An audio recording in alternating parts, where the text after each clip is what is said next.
Welcome back to Stat Chat Sports. You're here with Josh, BT, and Tazza.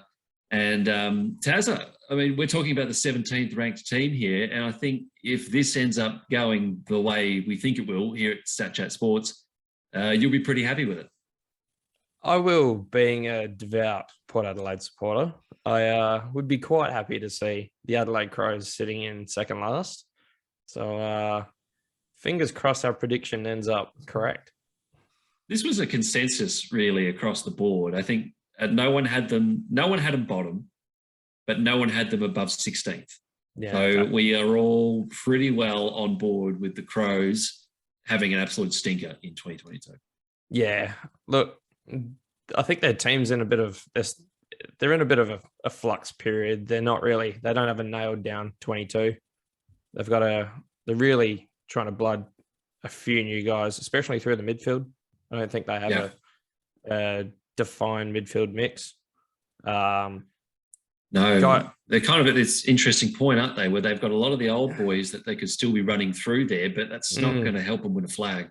No, and they need to be in that rebuilding phase. They're right where they need to be. It's just how long does it take them to get through this is the real question. And it's really dependent on the caliber of guys that they're drafting and the way they develop as to how fast they get there. So do we like their draft and their pickups from this past year? We've been debating how to say Josh Riccelli. I like Riccelli. I think Riccelli's good, but he looks like he could be like a Stevie Johnson type player.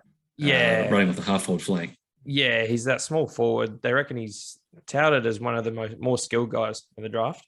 So he'll start his career as a small forward and probably drift into the midfield when he's probably got a few games under his belt. When that is, who knows? Adelaide like to chuck their guys in pretty well straight away. I think we saw that with Jimmy Rowe. Phil Thorpe played early as a tall as well. Sam Berry went in quite early. They love throwing their guys in, and being pick six, I can't see why Riccelli's going to be any different. Yeah, he needs to start. He needs to start early. Is this Nick's second year as coach now? Third? I think it's third. Yeah, okay. Yeah. But clearly he knows the agenda. You know, they need to blood the young players. And I think they do actually have some good young talent there. We've mentioned Phil Thorpe, BT, but you know, they've got a few pieces around that look like that they'll be some promising players. They've definitely got some pieces there. I think their defense isn't too bad, but I think what's their game plan? Like, I don't even understand how they play. They rely a lot on like Laird and Ben Keys and Big Rob in the ruck too. Even he gets the possessions around the ground. Tex Walker, if he doesn't kick 8, they get smashed. I don't understand what their game plan is. You look at that lineup and their midfield is experienced, but the rest of the team is not.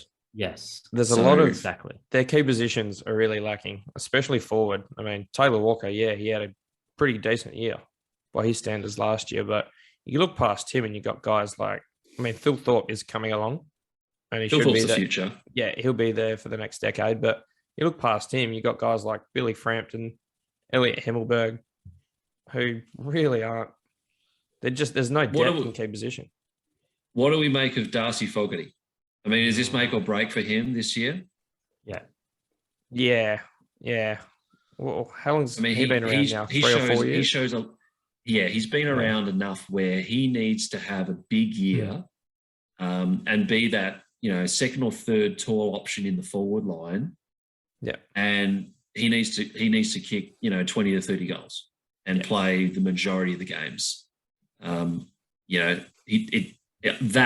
Or he needs to have a really good preseason, build up that tank and start getting up the ground, maybe playing on a wing, getting more of the footy, because from what we've seen, when he gets the footy, he looks $1 million, but he just doesn't get near it enough.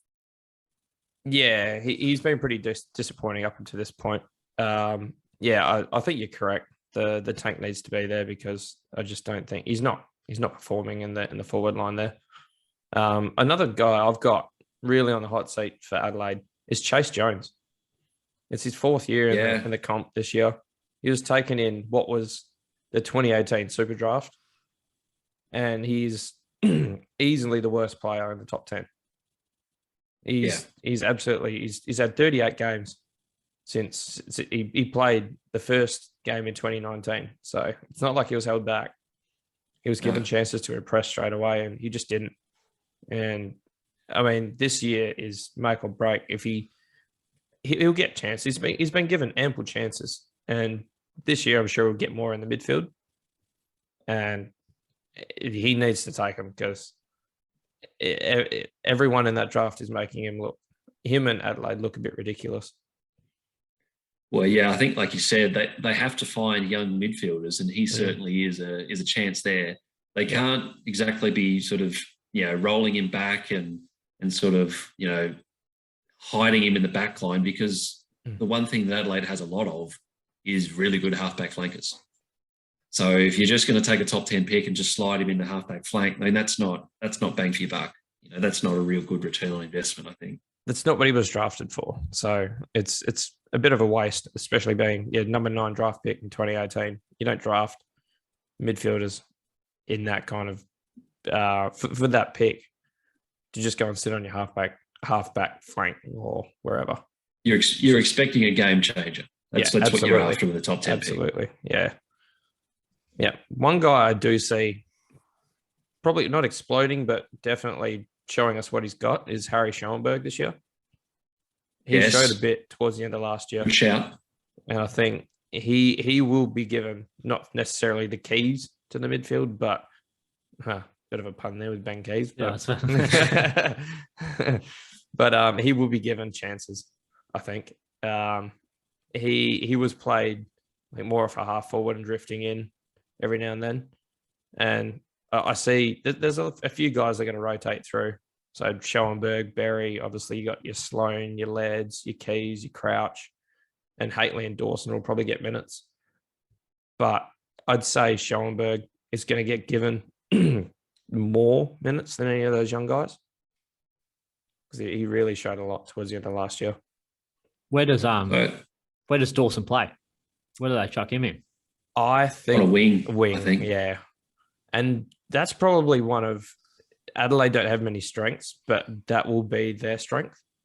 And for me, the key for Adelaide this year is clearances, getting guys like Sloan, Laird, and Crouch, the main guys there, getting the ball, getting guys like Seedsman and Dawson on the wings access, because Seedsman was a 40-man All-Australian pick.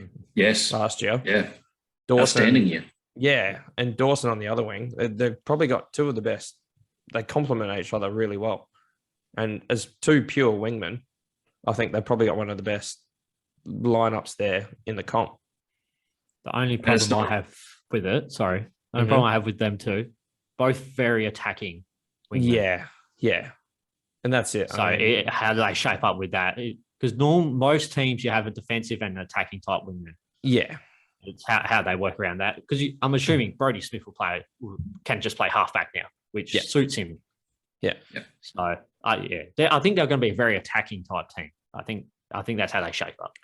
I think, you look at their list, and even they've got, quite an attacking list. A few young pillars down back in guys like Luke Brown. What's his name? Fisher Mackesy. If he gets a few games. Duday, young captain down there now. So Jordan Butts as well. Yeah, Butts. Yeah. So like I said, rebuilding in defense, midfield, and they're going to have to do it in the forward line. And I think that's why we've sort of come to a consensus that they're going to be around that 16, 17 mark. Yeah. So BT, if they are to have a really good year, so if they're going to exceed our expectations, what's their ceiling and what has to go right for them to get there? I think their midfield, that's the massive one. Riley O'Brien has to play a full season. If he 100%. Doesn't, then they're screwed in the ruck if he doesn't. Rory Sloan, if he can stay on the park. Rory Laird, he had a pretty good. He was all Australian as well, wasn't he, last season? He was phenomenal last year. Yeah. But and same as Tex Walker. I think your experienced type players, they need to stay in the park. I think that's the only way they can. I think they can pass maybe 14 plus, maybe. But even then, like I said, they might be able to score, but I can see teams scoring like 120 plus points on them. These good teams, these Bulldogs, Melbourne, I think it's going to be massive margins. It's a young defense now with the losses of Talia and Jake Kelly to the Bombers. Yeah. Talia retiring. It's new blood in defense. They're really going to have to find their way real quickly if they want to stand any chance of a decent result this year, because I think they're going to get found out pretty early. And like you said, they're an attacking team, but with a young defense, it could get ugly in the first few rounds if they don't sort it out quickly. Could be some high-scoring games, though. Yes. Yeah. Oh, yeah. Which we like to see. Very entertaining. Bet on the over. Bet on the over when Adelaide's playing. Oh, there he is. Mm-hmm. Yep. So last one on Matthew Nicks. So we think it's his third year. Is he on the hot seat, or is Adelaide quite comfortable with where they're at, and we're just looking for signs out of Matthew Nicks's team this year? Yeah, I think you're right with the last bit there. I think he's their man, and they're going to give him time. With the third year, I mean, they're getting the pieces now.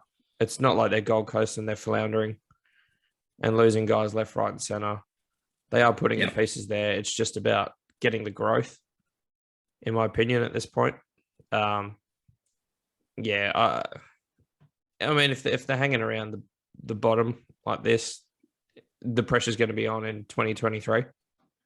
But yeah, if they see some growth this year and they move up, then he's their man. Well, unlike Gold Coast, they're in like a rebuild stage where Gold Coast, they need to start winning. Yeah. I think that's a difference. Yeah, absolutely. Yeah. There's no expectations on Adelaide this year, but look, if they get out of the bottom four, I think we, as a consensus here, that'd be a pretty good result for them. Yeah, absolutely. Definitely. Yep, completely agree. Yeah, look, stick around. We're going to jump away for a second, and when we come back, we're going to cover our 16th ranked team. And this is a team that the coach does not need to fear at all. So stick around. We'll come back to you.